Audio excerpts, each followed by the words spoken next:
Over the years, we've seen the reputations of pretty much every Assassin's Creed game fluctuate all over the place, but none have had such ups and downs as Assassin's Creed Rogue, which since its release in 2014 has been labelled a lot of things. At its release, most seem to consider it a much better option to its next-gen counterpart Unity. As time went on though, more and more people came to the conclusion that Rogue was a terrible misstep that simply didn't need to exist. Nowadays though, Rogue has been put on a pedestal time and time again as the most underrated Assassin's Creed game, or as Eurogamer put it, the best AC game you've never played. Being widely considered the lesser of Ubisoft's two 2014 ACs, this newfound reputation of Rogue somewhat makes sense. But the thing is, Rogue isn't a side game, it was never advertised as such, and its price tag certainly never gave that impression. So as a fully fledged main entry into the series, does it really deserve the recent praise it's gotten? Based on the first scene of Rogue, it'd be easy to make the claim that it's underrated, with a fairly gorgeous long spanning shot of the North Atlantic with Elitsa Alexandrova's score emanating in the background. I probably butchered her name there. But the conversation that follows doesn't really live up to that cinematic intro, as Ubisoft once again shows off their inability to introduce characters. Minute, I nearly had you. Nearly counts for nothing, Shay. And besides, no. That was just luck. I make my own luck, Liam.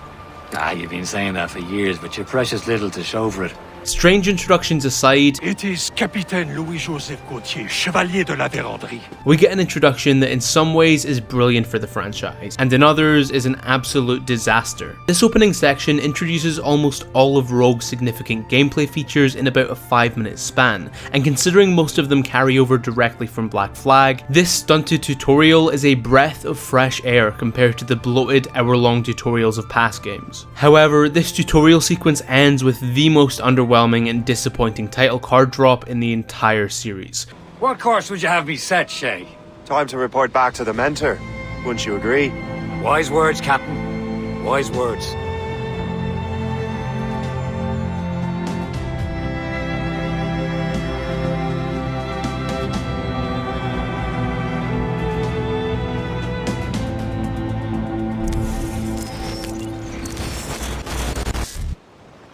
It's here that we suddenly get taken out of the Animus, as per the tradition of the series, to be led through the same offices of Black Flag's modern day. We're reintroduced to Melanie, as well as Violet DaCosta and Otzoberg, before being sent off to do more IT work filled with mindless minigames that take longer to walk to than to actually complete. Rogue and Unity truly were the epitome of Ubisoft not caring about the series' modern day, and it's pretty easy for your mind to go completely blank through the various hacking moments throughout the story. So we swiftly return to the Animus, and with it, return to a location not seen since Assassin's Creed 3, the Davenport homestead. And after seeing Achilles and Adewale again, it's time to meet the underwhelming cast of characters Rogue presents. First, of course, we have Liam, the wise best friend, then there's Kegasawase, the overzealous hard worker, Hope, the overly flirtatious love interest, and of course, Louis-Joseph Gaultier, Chevalier de la Vérendrye, the constantly furious sergeant figure. I did it. First try. It definitely wasn't first try, but still, I got his name. Every single one of the assassins is a walking stereotype, completely void of any actual motivation, and never given any time to have any type of depth built up. We see some early friction between Shay and his assassin brethren, but it's here we run into a bit of inconsistency. Despite being presented as a novice, a young, unskilled, undisciplined recruit, unworthy of even knowing the motives of his missions, Shay at the same time is consistently the most competent member of the Brotherhood, constantly being sent on missions most vital to the assassin's cause. It's a strange dichotomy, as the seeming distrust of many of the assassins towards Shay, along with Shay's feeling of being held down and restricted by the Creed, doesn't really match up to the actual content the player is experiencing, creating a bit of a divide between the player and the characters. Speaking of the actual content, it's here where the driving force of Rogue's entire story begins, the thread that holds the entire game together, the main motivation of literally every character you come across. You, chase down a couple of Isu MacGuffins. Yeah. Essentially, the entire story of Rogue consists of Shay finding an artifact, then losing said artifact, then finding it again, then losing it again. It's a loop that holds throughout the entirety of its shallow and minuscule runtime, and after a while the urgency that feels so present at the beginning of Shay's story begins to wear off. Another plot device used multiple times in the game comes with Shay's assassinations, beginning when he hunts down George Washington's brother. After assassinating Washington, which by the way is a mission seemingly far too important for an undisciplined novice, it's revealed that, shock horror, it was all just a ploy to give the Templars time to escape with the first Civ box. Not only is this a pretty lazy way to prolong the story, not only does this exact same twist get repeated again later on, but this excuse that someone was distracting Shay to let their allies get away happens 3 times throughout Rogue. In total, Rogue contains 9 assassinations. So yes, a third of the main story of Rogue is hunting down targets just for them to tell you it was a waste of time. For a game that's already short, this absolute padding probably seemed necessary, but I feel like there was surely a better way to fill out Shay's story without making him look like a complete idiot for falling for the same trick 3 separate times. After hunting down the next generic Templar to get the precursor box, and hunting down another to get the manuscript, Shay and Liam make their way to meet Benjamin Franklin, and Shay begrudges that he's little more than a messenger, again trying to bring about the sense that Shay feels unimportant to the Assassin Order, despite, you know, killing 3 major Templar targets, finding and capturing 2 massively important artifacts, and seemingly being the only assassin to actually do any work in the colonies. Once again, Shay's emotions are completely disconnected from the players, and his journey to defecting from the Brotherhood becomes even less impactful. Reaching Benjamin Franklin and subsequently doing a quick fetch quest, the precursor box secrets are revealed, a map not dissimilar to the one we see in Assassin's Creed 1, marked with a symbol in Lisbon. And luckily enough, Shay just so happens to have plenty of experience of the Portuguese city, and from one glance on a globe knows the exact location of the precursor temple that holds the Piece of Eden. Going to Portugal, we do get a pretty great callback to the Assassin Tombs of the Ezio trilogy. However, with the unprecise parkour system carried over from AC4, along with some massively simplistic level design, the Portuguese church takes only a couple of minutes to work your way through. I do have to say though, despite Rogue carrying over many of the faults that 3 and 4's parkour had, it does make some decent improvements. The system itself is essentially the exact same, but what really shines is the upgraded set pieces and world design of the North Atlantic and New York. Gone are large expanses of open land and minimal pathways, replaced with a sprawling interconnected world that gives the player countless ways to traverse. No matter where you are, whether it's a New York rooftop, a fort in the North Atlantic, or climbing through trees in River Valley, it always feels as if there's at least 3 different paths to get you to your destination. The inclusion of far more obstacles and options also means there's far less chance of you accidentally moving the analog stick an inch the wrong way and completely ruining the flow and momentum of your movement. The system's still fundamentally flawed, and doesn't provide the player freedom the likes of the Ezio trilogy did. However, it's definitely a more consistent system than Black Flag, and truly shows itself in the many set pieces Rogue holds. And the best of these set pieces just so happens to occur in the middle of Lisbon. After finding the Piece of Eden and accidentally setting off an earthquake, Shay leaps to action, sprinting out of the city in the midst of the chaos of it crumbling around him. The earthquake of course acts as a motivation for Shay, but deeper than that, it acts as a visual metaphor for the chaos so often linked to the assassins. The chaos that Haytham warned of in Assassin's Creed 3, the potential chaos that the Order represent. As much as the moment doesn't emotionally hit the player as much as Shay, as much as it comes across slightly hollow as his motivation, I do think fundamentally it was the right way to go in terms of an assassin turned Templar story. Its execution was a little subpar, but to truly make the story believable, they did have to visualize the potential dangers the assassin philosophy presents, instead of simply having a character explain it. The moral grey area between the assassins and Templars is a facet of the series I honestly think is let down by Rogue, but they definitely made an effort to make the player see the importance of balance, as opposed to just glorifying one order over the other. Well, they kinda made an effort. At the start at least. Yeah, it didn't last very long. Shay heads back to the homestead, furious with Achilles, completely disheartened and disgusted by the actions of those who claim to fight for humanity. And to be perfectly honest, they never really give him any reason to think otherwise, with Achilles simply disregarding Shay's anguish and Hope and Liam defending their mentor without a second thought. So understandably, Shay sets out to prevent What happened in Haiti? from ever happening again, stealing the manuscript before being shot off a cliff. But to the shock of a Violet of all people, Shay survived. I still don't quite understand how they can have the memory data of Shay and not know that he survived, but anyway, that doesn't matter. Because it's here you meet the mysterious Ottoberg, who seems to be obsessed with plastic surgery considering he looks different every time we see him. Back into the Animus we go once again, and Shay's been taken to the care of an elderly couple in New York, who luckily enough get attacked by criminals 3 minutes after Shay wakes up from weeks of illness and rehab. Am I nitpicking? Yes. Do I care?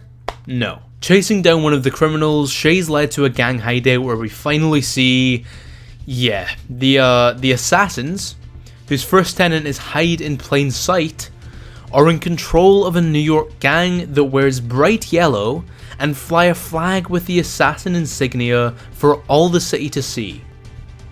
What the fuck? When people say that the assassin order in this game is completely misrepresented, this is the main thing that comes to mind, with it completely going against the foundations of the creed. Oh, and just generally, the assassins probably shouldn't be allied with gangs of criminals. It just makes them look infinitely more corrupt than they already do in this game. It's really at this point where all moral ambiguity goes out the window, and the assassins and Templars essentially just switch sides, especially after we meet Colonel George Monroe, not only the embodiment of everything great about the Templars, but also, simply, the most righteous human of all time. The writers really went overboard here to make us sympathise with the Templars, with Monroe acting as a completely incorruptible force of good to mentor Shay, which, similarly to the assassins, makes him completely two-dimensional and uninteresting. Speaking of shallow characters, you also get to meet Christopher Gist here, whose entire personality is his comically ridiculous voice. Good show, Shay. Ran them right out of their own den. He does serve a minor purpose, however, introducing Shay and the player to the assassin gangs of New York, and most notably the new stalker enemy type, as finally we get to experience what it's like to be hunted by an assassin. Accompanied by the classic AC multiplayer whispers, the stalkers are meant to add a sense of fear to your journey throughout the world, and when one attacks you, it can genuinely take you by surprise. But in all reality, the minimal damage that they actually do when they assassinate you leaves you feeling more mildly annoyed than fearing for your life, and the constant whispers can get more than a bit annoying when you constantly hear them running across the rooftops of New York. Luckily enough, Shay's old ship just happens to be docked in the city, and after a quick recapturing, it's back to the wide seas, as from here on out, Shay essentially becomes a privateer for the British Navy, now at arms with the French in the 7-Year War. This at least provides a decent explanation for the shipboarding system, without any piracy involved, not to mention the new addition of other ships boarding you. The naval system is of course the same incredible system from Black Flag, simply copied and pasted. However, there are a fair few additions to the world that give some extra incentive to play it. Whether it be the prisoner of war ships or the all-out naval battles, the new side content surrounding the naval system takes an old mechanic and makes an entire new experience of it. This also leads to a difficulty curve which feels much more rushed and much less important, and a world that's far less interesting to explore in comparison to its pirate predecessor. To be honest, very little of the side content of Rogue feels at all important, and so much of it feels completely dismissible, mainly due to how it interweaves with the main story. Whilst the like of Black Flag's main story takes place over a span of years, with major time jumps in between for Edward to go explore the Caribbean, Rogue instead feels much more urgent, and with that it feels very easy to play Rogue completely linearly, ignoring the surprisingly massive open world. It also doesn't help that there aren't any actual side missions, with the side content instead consisting completely of the ever so hated Ubisoft collectible hunt. Whether it be Viking swords, Templar maps, or keys to unlock the underwhelming native armor, the game truly does turn into a complete collectathon if you have any intentions of 100%ing it. Whilst I understand that Ubisoft Sofia wouldn't have had the time and resources to craft unique individual side missions, the sheer volume of collectibles spread across the various maps of Rogue, which I can say is honestly far too big, just feels like a half-hearted way to stuff the game with enough content to justify its AAA price tag. After hunting down a forgettable assassin spy from earlier in the game, it's revealed that the assassin-led gangs in New York are creating new weapons with the help of Benjamin Franklin,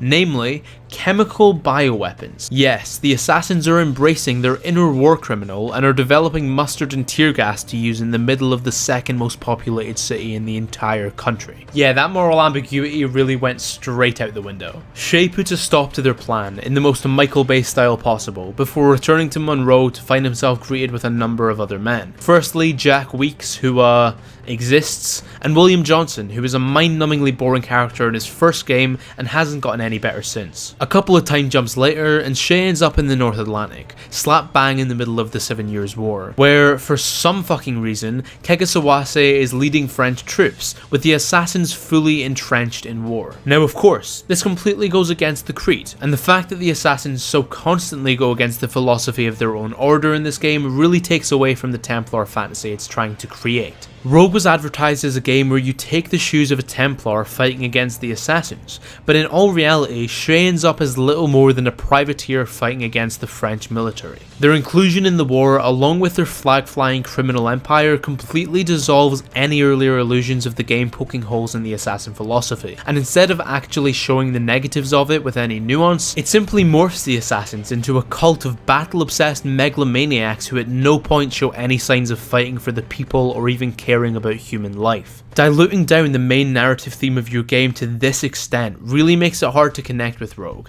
as it leaves the characters alone to carry the story, and considering, as I've said, nearly every character is a two-dimensional stereotype, it's not exactly promising. Now that I mentioned two-dimensional characters, it's now time for a two-dimensional character death, as it's at this point that Captain Monroe's time in Shay's life comes to an end, which would have been a pretty heartfelt scene if it wasn't completely predictable from the moment you meet the man. But no worries, because instead of his death leaving a lasting impact, Monroe's instantly replaced with a new Templar master, one that we all know too well, one that's widely considered one of the best characters in the series. Then we welcome you into our fold, brother. You are now a Templar, harbinger of a new world. May the Father of Understanding guide us. However, Haytham in Rogue is nowhere close to the same character we see in Assassin's Creed 3. Gone are his pessimistic ponderings of the world, gone is the wit and oozing charisma, and instead we get a muted version of Haytham, who despite still being one of the better characters in this game, is nowhere close to the same conflicted, nuanced, quick-witted man we've come to know. Moving on, the final few hours of Rogue are honestly very rushed, with not only the final 5 assassinations, but also the most pivotal battle of the 7 Years' War, all crammed into a mere 2 sequences that round out the game. Oh, and Adewale returns right at the end of the war to lead the French in the Battle of Louisbourg, which again just feels so out of character for the former slave and pirate. Haytham and Shay swiftly hunt Ade down, and we get an anticlimactic assassination for one of the more beloved characters in the series. And then, one mission later, without any issues or struggles, Shay and Haytham immediately track down Hope and Liam, who've gotten access to the box to find the next temple location. For some bizarre reason though, instead of just killing Shay where he lays, Hope decides to steal his gas mask and try to poison him, despite her hand literally being 2 inches from his neck. Is any actual reason ever given for this? No. She'd rather just go on a run around the city, because if Shay actually faces consequences and dies, well, you know, the rest of the game can't happen. After another anticlimactic kill, it's back to the ocean to find Le Vérendrye, who is still the exact same raging caricature that he was 10 hours earlier. And unsurprisingly, his death provides nothing to the story besides yet another arbitrary obstacle on the Templars' chase. Not that it's made up for by any kind of interesting character moment though. Neither Shay nor Le Vérendrye show any kind of growth since the last time they fought at the opening of the game. And if I could point to one scene that encapsulates the true nothingness that Rogue's plot actually provides, it'd be here, as comparing this final showdown to the intro really hammers home how little impact or effect this entire story has had on anyone involved, aside from Shay just not wearing a hood anymore. Keeping up the fast-paced MacGuffin chase, Haytham and Shay immediately head to the Arctic Circle, where despite being way behind Liam and Achilles, just so happen to show up at the exact moment Shay's former brothers find the piece of Eden. And at the last minute, with a complete lack of explanation, Achilles has a total change of heart and suddenly agrees wholeheartedly with what Shay told him all those years ago. Shay was right. What would he know? More than me, apparently. Unfortunately though, this 5-second character arc doesn't quite redeem the absolute atrocities that the colonial assassins have committed. The only thing it does is completely justify Shay leaving the Brotherhood, once again draining all moral ambiguity from the game that was supposedly going to explore the grey area of the everlasting conflict between the orders. Of course though, you can't have an Assassin's Creed game where they all kiss and make up, so Liam decides to be a complete fucking imbecile and knock over the only thing that matters in the entire room. I will give this final mission some credit where it's due, however, because it does provide some genuinely decent platforming and yet another great parkour set piece to try to make up for the complete lack of any narrative weight. Liam dies, anticlimactically, and we get a single line of dialogue which is supposed to make up for the complete lack of any kind of coherent thematic plot points. I hope that world is a good one. And this cheap quote is used purely as an excuse for Shay to convince Haytham to keep Achilles alive, to ensure the world they're creating is a good one. Not only is this the first time throughout the entire game that Shay shows any kind of mercy, but it's also completely out of character for Haytham to agree with him. And although we get an epic explanation of how Achilles has his limp, it's abundantly clear that this moment occurs purely to maintain the continuity of Assassin's Creed 3, as opposed to being the natural growth of any of the three characters. Continuing this obsession with tying up all loose ends, Haytham then decides to send Shay on a worldwide hunt to find the lost precursor box, to ensure he's written out of Assassin's Creed 3, but more importantly, to set up the death of Charles Dorian. Well, it would be important if it was ever followed up on after Assassin's Creed Unity, but unsurprisingly, it was never spoken of again. So, one final time, we're taken out of the Animus to traipse around Abstergo's offices, and it's this exact moment, to me, that started the pointlessness of AC Modern Days for years to follow. Because instead of finding some massively important temple or artifact, instead of actually continuing the narrative set up in Black Flag, instead of, anything worthwhile happening, your faceless first-person protagonist is sent to upload footage of Shay's memories to the assassin servers. Yes, the entire purpose of this whole journey was so that Otzoberg could cyberbully the assassin. The only reason he wanted to see Shay's memories was to send videos of dead assassins to William Miles as some kind of bizarre high school intimidation technique, like sending an unflattering photo of someone around school to make them cry. It may not be the most pointless ending to one of these games, that'd be Unity, but it's certainly the weirdest ending, and really tops off this game's list of abysmally cliched and bizarrely characterized cast. Assassin's Creed Rogue is by no means the worst game ever, it's by no means the worst Assassin's Creed game, and it's by no means a bad game. But it is not even close to being some kind of underrated gem, lost in the mix of an oversaturated series it's part of. Rogue was advertised as some kind of switch up from the norm, a twist on the classic Assassin-Templar conflict, but by the end of the game, any semblance of interesting themes that were built up are completely destroyed, replaced with a MacGuffin chase in the midst of a war that makes the two orders feel very secondary. Worse than that though, it was advertised as a main game in the series, fully worth a $60 price tag, and regardless of the size of the map or the number of collectibles it contains, or the fact that it copy and pasted the gameplay of Black Flag, it simply doesn't justify itself as a fully fledged Assassin's Creed game. If Rogue was given the luxury of being a side game, it'd be an incredible addition to the series, but the fact of the matter is, it simply doesn't stack up as a main entry. Everything it does well is done better in AC4, and everything else it tries to do falls flat on its face. Yes, of course, Ubisoft Sofia may have not been given the sufficient time and resources to fulfill this game's potential, but that doesn't excuse the fact that Assassin's Creed Rogue is a painfully average and forgettable game that simply does not deserve the label of underrated.